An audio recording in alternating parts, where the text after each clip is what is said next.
It feels like this is a really extraordinary moment. What does this discovery tell us? Well, this was a wonderful coincidence of nature.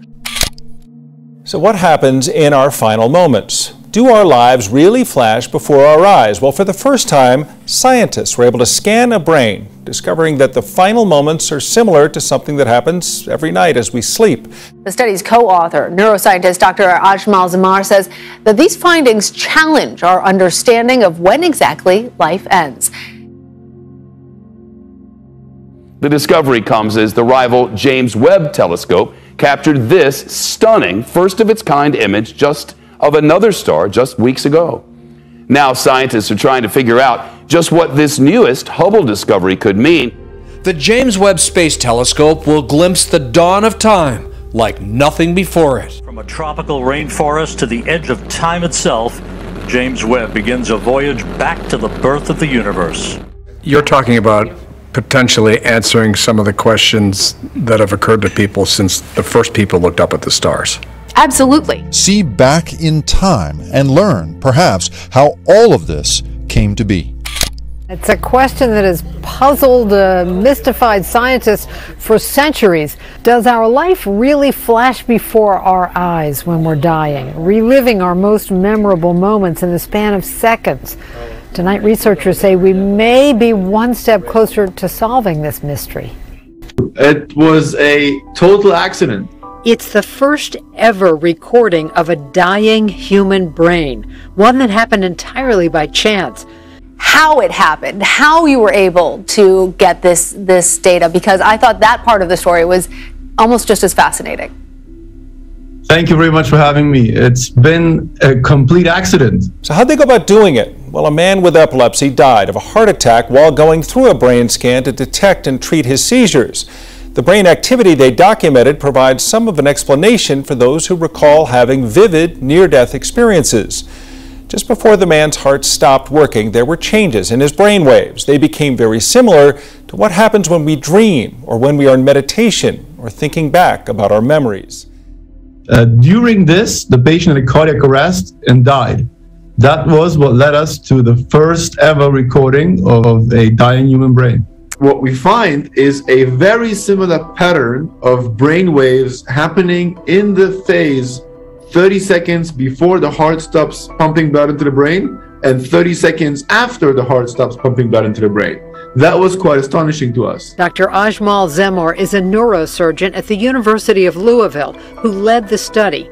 He says the patient's brain waves are similar to what's seen in people when they're dreaming, recalling memory flashbacks. And he says the pattern fits the description of what some have described after surviving a near-death experience. Dr. Zamar says the study was done in 2016, but he waited years to publish his work, reaching out to colleagues and hoping to find more case studies.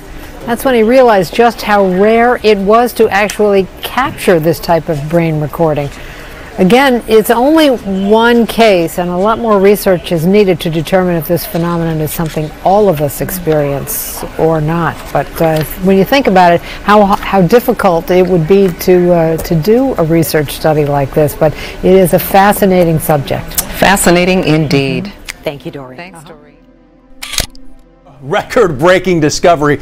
A star at least 50 times the size of the sun and more than 28 billion light years away was spotted by the Hubble Space Telescope. Iconic Hubble Space Telescope making a major discovery. It spotted the most distant star ever seen. Here's a look at the star that NASA is calling Earendel. The name translates to morning star in Old English. And old is Earendel. Apparently it formed less than 1 billion years after the Big Bang. It's kind of this wonderful gift from the universe. The gift that keeps on giving.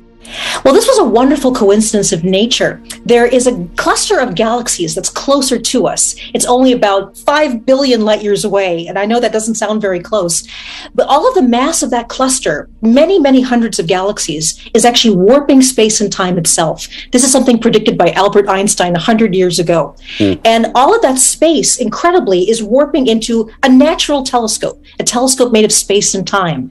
And way on the other side of the universe, just conveniently lined up, we think it's just a coincidence. a key to perhaps unlock the secrets of the universe? And keep this in mind, the discovery was made by the Hubble Space Telescope. Now, the James Webb Space Telescope is up there now, and it's 100 times more powerful than Hubble. So exciting times for space exploration. I can't even believe this. Well, at first I have to say I was skeptical, as any good scientist should be. You sort of say, well, wait a minute, how do you know that's a star? How do you know it's not some big cluster of stars or even a galaxy? At that distance, we can barely see even entire galaxies. But then the data came in and it became more and more convincing, and I realized, wow, there was a cosmic coincidence, and this star so far away was actually magnified thousands of times brighter than it should be because of a natural lensing of space and time itself. The speed of light, we were looking at this earlier, is about 188,000 miles per second. And that's how fast you gotta go for 28 billion years to reach that star. Who going? Jabari, we're trying to wake up right now. Yeah, I know, it's a lot of math. It's just too much to wrap your head around, but I'm gonna make it even more complicated, right? Okay. So this is how you said 28 billion light years away. It may not even be there anymore. That's true. Right? Because it took that long for that light to get here. And we don't know, it might be gone. Because it does, because light does travel, and it does take some time to reach our eyes. The sun, I believe, is 8 seconds away. Look at me coming out with all this info. It could prove or disprove hypotheses like string theory, the Big Bang theory, and now we are one step closer to unwrapping these mysteries of our universe. We have this Big Bang, but we don't know why it banged. We don't know what banged. We don't know where the bang is going. We just know there was a bang. Yeah. So you see, there are a lot of gaps in Einstein's theory. But Einstein's theory is the overall architecture for understanding the origin of the universe. New data published in the Astrophysical Journal suggests the universe is expanding 9% faster than previously calculated. One of the interesting things that had happened is on the 8th of January, we told our team, my God, the universe appears to be accelerating. You would have, 20 years ago when we did it, it bothered me. I'm like, how can we be in a universe that has a beginning, has no end, and we live in this special time where we can measure it?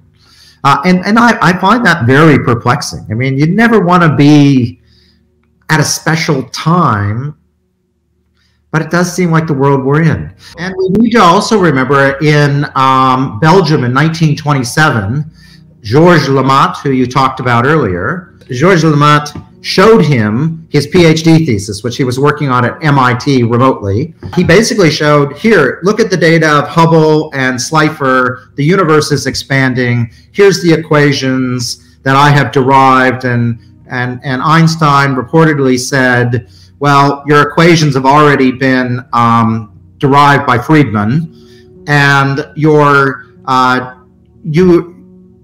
he said something, you are a much better mathematician than a physicist or something like that. Yeah, I think it's that your math is correct, but your physics is abominable. That's right. And pretty much just missed him out of hand. So poor Georges Lemaître, who did everything, gets pipped at the post by Hubble 2 years later, who did a lot of the hard observational work. But oh well, it's life. Well, it's an amazing example of inner fortitude. I mean, I think if I went to Einstein with an idea and Einstein told me that my physics was abominable, I probably would have changed careers or hidden under a rock or something. But that isn't the case with Georges Lemaître. I mean, he actually stays with it and pushes this idea forward. Yeah, he was. I said it must have been an interesting character. Yeah, absolutely. I mean, it's unusual to have, training in physics and to be ordained. The Pope at the time, I forget which Pope it was, got wind of his work in cosmology and described it as giving a confirmation of the story of Genesis. And this, to Lemaître, was absolutely mortifying because he had diligently and carefully drawn a line between his theological, his religious side of his being and this sort of scientific side. Now, if you're going to do work in science that has to do with the origin of the universe, you shouldn't be too surprised that it's going to be, crossing over, but it was something that he found very difficult when the religious community kind of glommed on to his work as some kind of confirmation of the ideas in the Bible.